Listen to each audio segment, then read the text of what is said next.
ఒకసారి సింహానికి ఒక గాడిద ధైర్యముంటే తనతో యుద్ధం చేయమని సవాలు విసురుతుంది. సింహం బదులు మాట్లాడకుండా మౌనంగా అక్కడి నుండి వెళ్లిపోవటానికి నిర్ణయించుకుంటుంది. అక్కడే దాక్కుని ఉన్న నక్క ఇదంతా చూస్తుంది. అది సింహం దగ్గరకు వెళ్లి అంటుంది, మీరు ఒక గాడిదకు భయపడి పారిపోతున్నారు అని. అప్పుడు సింహం నవ్వుతూ బదులిస్తుంది, భయపడలేదు, తెలివైన నిర్ణయం తీసుకున్నాను. ఒకవేళ నేను ఆ గాడిదతో పోరాడటానికి అంగీకరిస్తే అప్పుడు దానికి నాకు ఎటువంటి తేడా లేదని స్వయంగా నేనే ఒప్పుకున్నట్టు అవుతుంది.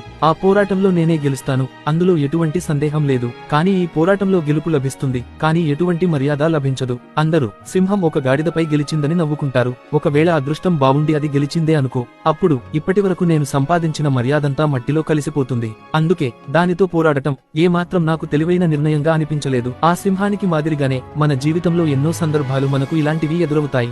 ఎన్నో సందర్భాలు మన స్థాయిని మనం తగ్గించుకునేలా మనకు సవాలు విసురుతుంటాయి. కానీ ప్రతి సవాలును స్వీకరించవలసిన అవసరం లేదు. నా మాటతో మీరు ఏకీభవించినట్లయితే ఒక లైక్ చేయండి, ఎస్ అని కామెంట్